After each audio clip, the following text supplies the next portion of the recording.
Before armies named it, before kings feared it, before wardens carried it into broken valleys, the vessel belonged to no mortal hand.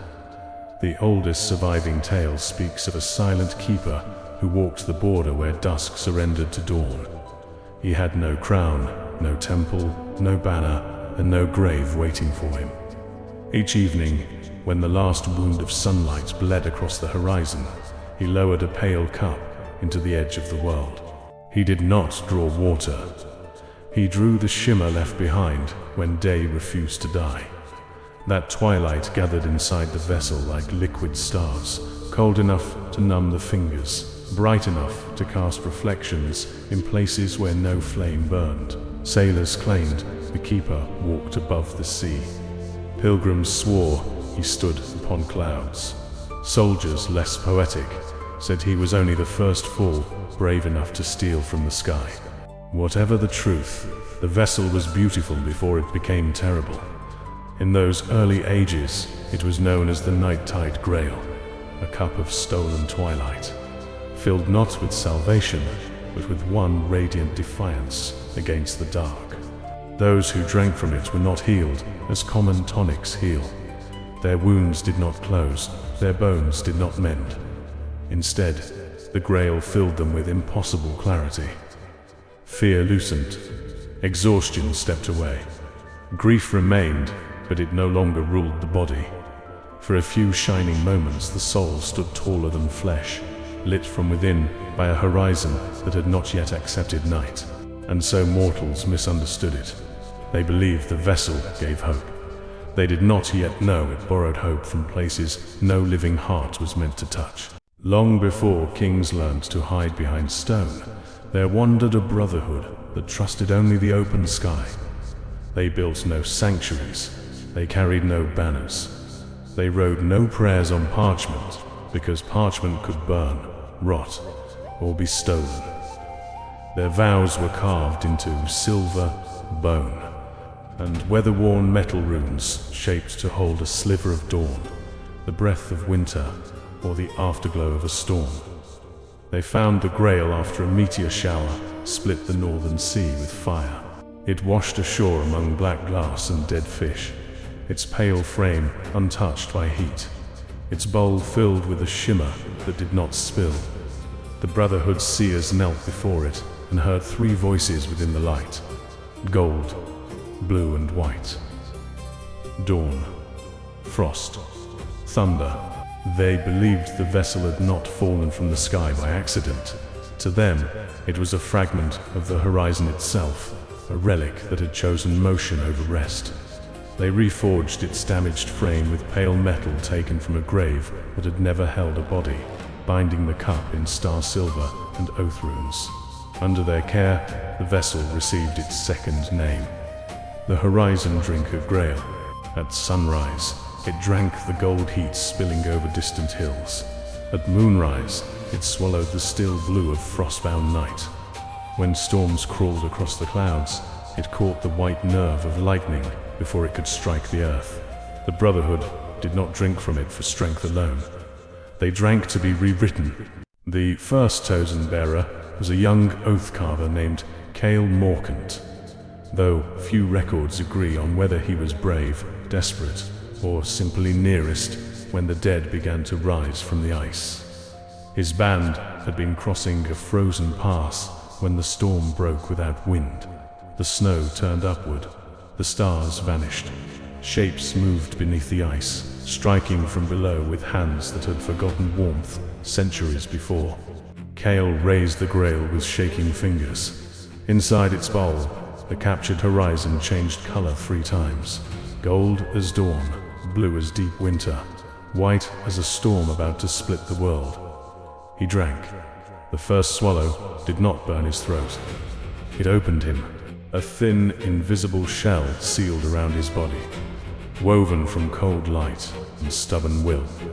Claws that should have torn him open cracked against the unseen veil. Spears of ice shattered before touching his ribs. The dead reached for him, but their fingers broke as though the air itself had grown armor. Then the Grail answered outward. Heat rolled from him first, not as flame, but as a merciless glare that stripped resistance from bone and memory. Frost followed, creeping across the frozen dead until their limbs locked in place. Last came the storm mark, a violent trembling that shook through their bodies as though lightning had chosen to live inside them for one heartbeat. Too long. They did not fall to Cale's blade. They fell because the world had become eager to finish them. When the storm ended, Cale stood alone on the pass, the grail empty in his hand. Yet before dawn, it had grown warm and heavy again at his side. The Brotherhood learned its law that day. The grail never stayed full for the timid. It replenished itself in struggle. Centuries passed. The Brotherhood vanished across ash plains, frozen passes, and nameless battlefields. Their runes were buried with them, their songs lost to wind. But the vessel did not vanish. Relics like that rarely disappear. They simply wait for the world to become desperate enough to need them again. By the age of iron banners, the Grail had been taken into a war camp. It was no longer carried by oath-bound wanderers beneath open skies, but by wardens who marched into places where old violence had thinned the world. These were not ordinary battlefields. In those ruined valleys, reality had been scarred too deeply to heal. Arrows came from fog. Frost formed inside the lungs. Lightning crawled through iron and bone. Fire slept inside cracked stones until footsteps woke it. The wardens needed more than shields. They needed the sky to stand between them and death. The smiths of the war camp studied the vessel and strengthened its frame with pale metal that never seemed to belong to the earth. By day, it looked dull and funerary. Beneath night, it woke like a second moon in the hand. The smiths did not hammer ore into shape as common craftsmen did. They cooled it under open heavens until the metal remembered the silence between stars. What they reforged was not meant to carry wine, water, or medicine. It was made to hold the moments when the sky breaks. That was when the vessel received its final and most feared name, the Riftsky Grail.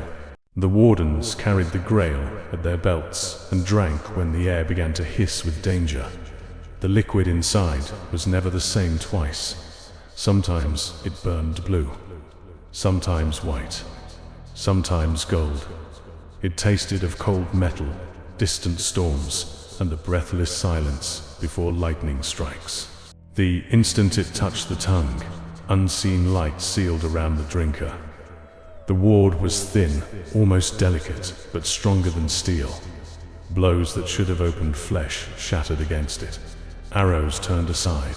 Fire broke upon it like waves against black stone. To those watching, the bearer seemed wrapped in a shell of midnight glass. But the Grail's protection was only half its truth. To enemies standing too close, the draught was far crueler. Heat left their blood. Frost entered their joints. Sparks nested beneath their skin. The Grail did not wound like a blade, nor crush like a hammer. It unmade balance. It stripped the body open to every element the world could offer. A burn became a brand. A chill became paralysis. A shock became panic in the nerves. Warriors who faced the Grail spoke of feeling the seasons change inside them in the space of a breath. Summer in the veins, winter in the marrow, thunder behind the eyes. By the time the wardens struck, their enemies were already unraveling. That was the vessel's true terror. It did not kill by force alone. It made every weakness wider. Not all who bore the Grail were wardens. In the south, where white towers once rose above a ringed city, a queen drank from it before every battle of her final war. Her city had no chance of survival. Its walls were cracked, its granaries were ash. Its allies had fled. The enemy surrounded it with engines of iron and banners stitched from the skins of defeated kings. Still, the queen refused despair. On the first siege, she drank from the Grail and walked the walls like a lantern carried through a storm. Arrows shattered before her. Flame bent away from her cloak. Her soldiers saw her standing in the glare and remembered courage. They won. On the second siege, she drank again. Frost poured from her shadow, locking siege ladders in place. Men climbing toward the battlements froze with their mouths open, their battle cries trapped behind blue lips. They won again. On the third siege, thunder gathered beneath her skin. When the gates cracked, she raised her sword, and every enemy near her staggered as lightning trembled through their bones. They won a third time. Then came the fourth siege. The enemy breached the city before dawn. Smoke filled the streets. Bells rang without rhythm. The queen, wounded and exhausted, lifted the Grail one last time. It was not dry, it was hollow. Not empty in the manner of a cup, but abandoned in the manner of a prayer no god had chosen to hear. The night itself had turned its face away from her. When she fell, the city fell with her. The Grail vanished amid ash, broken silver, and the silence that follows the death of impossible hope. Every relic takes a tithe. The Riftsky Grail did not ask for blood at first. It did not demand names, memories, or years of life. Its price was subtler. Each draught restored the ward around the body, but hollowed something within the bearer. Certainty thinned first. Those who relied on the Grail too often became distant, as if part of their mind had begun listening for a voice far above the clouds. Veterans would pause in the middle of battle and look upward, smiling at constellations hidden by smoke. Some claimed they could hear the stars turning. Others whispered that the silence between them was not silence at all. It was hunger, wearing light as a mask. The Brotherhood had known this danger. That was why they wandered. That was why they trusted no walls, no crowns, no permanent throne. A bearer who stayed too long in one place began to mistake the Grail's voice for guidance. A coward found it hollow. A warrior found it full. A desperate soul found it generous. And the desperates were always the easiest to claim. The Grail did not corrupt with promises of conquest. It offered something far more dangerous. One more chance to stand when collapse had already begun. The last known bearer was a warden named Erynd Vale, though by then titles meant little. The war had burned through kingdoms, orders, and oaths alike. Only the Black Plain remained, a vast field of glassed earth beneath a sky without stars. No one remembered what the armies fought over, only what they found afterward. At dawn, the victors sent scouts across the plain. They returned without speaking. Behind them lay thousands of corpses, untouched by steel. No wounds, no blood, no broken armor. Only skin pale with frost, lips burnt as black as coal, and eyes lit from within as though each fallen soldier had died staring into a storm too bright for mortal sight. At the center of the field stood Erynd Vale, alive, unwounded, and weeping. The Grail hung from his hand, still shimmering. He claimed he had raised it only once. He claimed the sky had answered too fully. He claimed he had heard something beyond the stars laugh with his own voice. That night, Erynd carried the vessel away from the plain. He crossed 3 ruined borders, climbed into the ribs of an abandoned mountain fortress, and sealed the Grail inside a stone vault beneath the oldest foundations. On the door, he carved a warning no empire preserved. Do not drink the sky. It remembers every mouth. Then he vanished. Some say he died there, kneeling before the vault. Others say he walked into the mountains and spent the rest of his life staring upward, waiting for the constellations to call him home. The warning was forgotten. The fortress collapsed. The mountain changed names. Empires rose above the vault and fell without ever knowing what slept beneath their roads, shrines and graves. But relics like the Riftsky Grail are never lost forever. They wait. Sailors still claim pale vessels wash ashore after meteor showers. Pilgrims swear silver cups appear beside the dying in ages of ruin. Thieves whisper that no lock can hold such a thing, because it belongs only to moments when hope has become desperate enough to shine. Somewhere beneath old ruin and older dust, the Grail still lies on its side in the dark. Its pale metal has not tarnished. Its runes have not faded. Inside its bowl, a thin shimmer moves with three lights at once: gold, blue and white, dawn, frost, thunder, not wine, not blessing, not salvation. A piece of the sky that decided armor was not enough. And when the next hand finds it, wounded, afraid, cornered, and willing to trade peace for power, the Grail will grow warm again. It will offer one mouthful of the heavens. It will shine like mercy.